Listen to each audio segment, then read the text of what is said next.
আসসালামু আলাইকুম ওয়া রাহমাতুল্লাহি ওয়া বারাকাতুহু। মা অ্যারাবিক ভাষা শিক্ষা ক্লাসে সবাইকে স্বাগতম।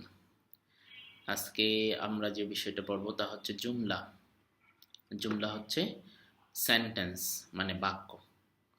তো জুমলা হচ্ছে কিছু শব্দ সমষ্টি দ্বারা মনের ভাব সম্পূর্ণ প্রকাশ করলে তাকে জুমলা বলে।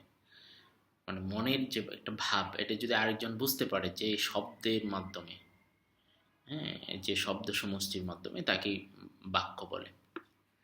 আহ, তো এটা আমার মতো করে আমি সংজ্ঞা দিয়েছি, অর্থাৎ একটি ভাষার বোঝার জন্য যে কিছু শব্দ সমষ্টি ব্যবহার করা হয়, এই প্রত্যেকটা শব্দ সমষ্টির যে এক একটা অংশকে একটা বাক্য বলে, আমরা এভাবে বলতে পারি। এই বাক্যটা হচ্ছে সেন্টেন্স। সেন্টেন্সের আরবি হচ্ছে জুমলা। এই জুমলা হচ্ছে দুই প্রকার।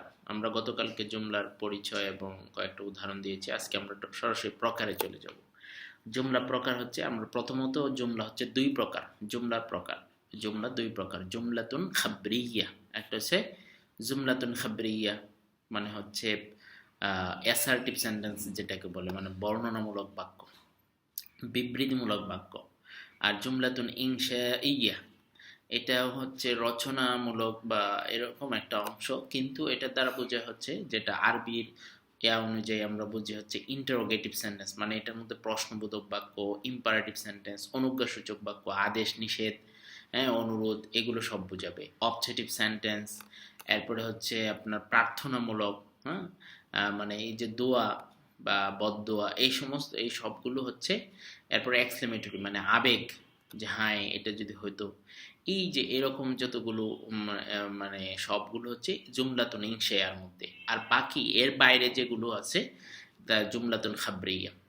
আরবিতে জুমলাতুন খাবরিয়া বলতে এটাকে বোঝায় যে যে বাক্যের ব্যাপারে মানে সন্দেহ সন্দেহ করা যায়, যে বক্তার বক্তব্যের ব্যাপারে সন্দেহ করা যায়। যেমন সে বলল, এখানে আমি কয়েকটা উদাহরণ দিয়েছি, যেমন যাহাবা রাশিদুন, রাশেদ গেল ইলাল বাইত, বাড়িতে। তো এটাকে আপনি মানে চিন্তার মধ্যে এটা আসে যে সে কি আসলে গেছে কিনা, হ্যাঁ, এরকম একটা সন্দেহ করা যায়। কিন্তু জুমলাতুন ইনশিয়া হচ্ছে যে আইনা আইনতা, তুমি কোথায়, মানে এই যে কথাটা বলছে এটার মধ্যে আপনি কিন্তু সন্দেহ করতে পারবেন না, সন্দেহ করার কোনো অবকাশ থাকে না, সুযোগ থাকে না। এই জন্য এটাকে বলা হয় জুমলাতুন ইনশাইয়া। মা ইসমু হাজা, এটার নাম কি, এ না আপনি কি সন্দেহ করবেন।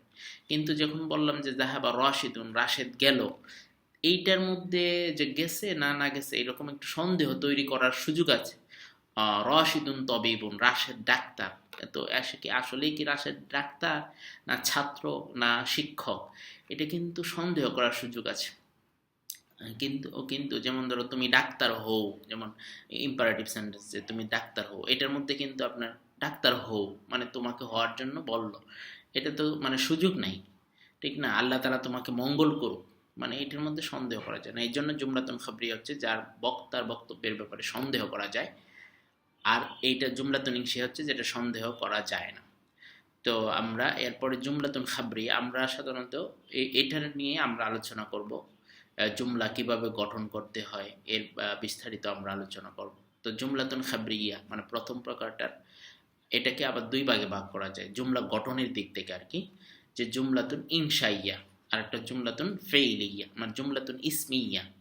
অর্থাৎ যে বাক্যের শুরুটা ইসিম দিয়ে শুরু হয়, মানে নাম দিয়ে শুরু হয়, বিশেষ্য দিয়ে শুরু হয়, তাকে জুমলাতুন ইসমিয়া বলে।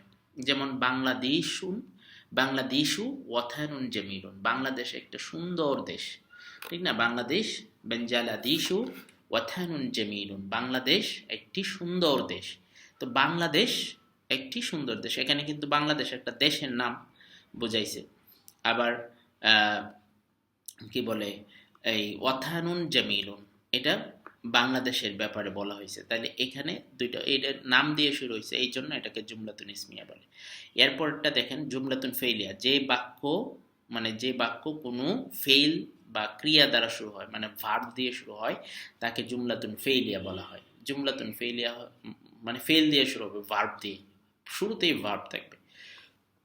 তো এটা হচ্ছে ফেইলিয়া। যেমন ইয়া আরিফু, সে জানে, ইয়া আরিফু রাশিদুন, রাশেদ জানে, খালিদান, খালেদ মানে খালেদকে রাশেদ চিনে আর কি, খালেদকে রাশেদ চিনে। তাইলে এখানে রাশেদ এখানে হচ্ছে মানে ইয়া এটা হলো সাবজেক্ট। তো আমরা মানে এটা গঠন প্রণালী আমরা শিখব, তাইলে আমরা বুঝতে পারবো। এই যে ইয়ারিফু শব্দটা হলো এখানে ভার্ব, ঠিক আছে। ইয়ারিফু, ইয়ারিফু শব্দটা আপনার এখানে ভার্ব, এটা ফেল দিয়ে শুরু হয়েছে, ভার্ব দিয়ে শুরু হয়েছে, এই জন্য এটাকে জুমলাতুন ফেইলিয়া বলা হয় এই গঠনের দিক থেকে। আমরা এগুলো তাইলে মোটামুটি আপনি কিন্তু আমরা একটা বুঝতে পারছি যে ফেল দিয়েও শুরু হয়, মানে সরাসরি ফেল দিয়ে শুরু হয়ে যায় আমাদের আরবি বাক্য, আবার ইসিম দিয়েও শুরু হয়, দুইভাবে কিন্তু শুরু হয়। তো আমরা এগুলো আমরা মানে শিখবো। আমরা আগামী ক্লাসে আমরা জুমলা কিভাবে গঠন করতে হয়, হ্যাঁ, জুমলার প্রথম অংশকে কি বলে, যেটা সাবজেক্ট মানে জুমলার এরপরে আমি লিখছি যে তাকউইনুল জুমলা, যে কোনো বাক্যের দুটি প্রধান অংশ থাকে, একটা হচ্ছে মুসনাদ ইলাইহি আর একটা মুসনাদ, মানে যে একটা সাবজেক্ট আর একটা হচ্ছে প্রেডিকেট। তো এই বিষয়গুলো নিয়ে আমি বিস্তারিত ইনশাল্লাহ আলোচনা করব। আজকের ক্লাসটা আমরা এই পর্যন্তই রাখবো। আসসালামু আলাইকুম ওয়া রাহমাতুল্লাহি ওয়া বারাকাতুহু।